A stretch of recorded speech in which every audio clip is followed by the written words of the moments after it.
de acción marítima equipado.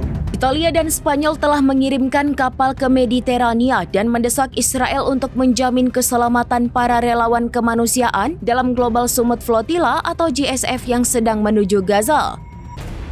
Langkah ini diambil setelah para aktivis melaporkan sejumlah serangan teror ke rombongan kemanusiaan Gaza saat bermalam di lepas pantai Yunani. Berdasarkan laporan Middle East Eye pada 24 September 2025, setidaknya 2 kapal dari flotila tersebut diserang dengan granat kejut yang mengakibatkan ledakan dan para penyelenggara melaporkan total setidaknya 9 serangan terhadap kapal mereka. Israel sendiri pada hari Selasa telah mengancam pihak relawan GSF menyatakan akan mengambil langkah-langkah yang diperlukan untuk mencegah mereka masuk ke zona tempur dan menghentikan setiap pelanggaran terhadap blokade Israel. Dikutip dari Times of Israel pada 25 September 2025, Menteri Pertahanan Italia Guido Crosetto mengaktifkan kapal fregat Angkatan Laut Italia untuk siaga dalam kemungkinan operasi penyelamatan, menekankan bahwa dalam demokrasi, demonstrasi dan bentuk protes juga harus dilindungi ketika dilakukan sesuai dengan hukum internasional dan tanpa menggunakan kekerasan.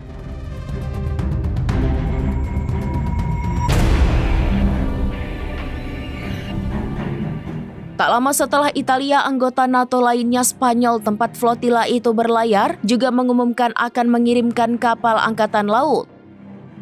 Perdana Menteri Spanyol Pedro Sanchez mengatakan kapal tersebut dikerahkan untuk memastikan keselamatan dan penyelamatan warga negara Spanyol.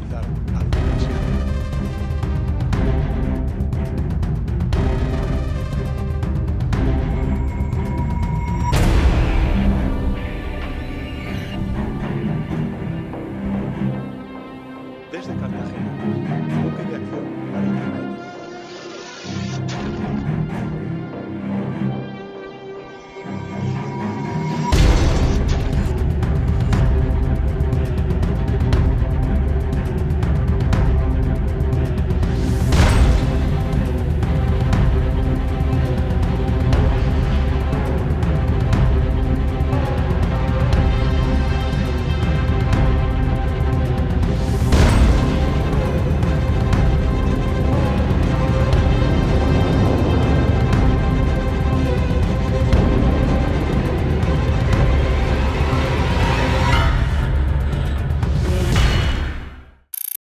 Download Tribun X sekarang, menghadirkan lokal menjadi Indonesia.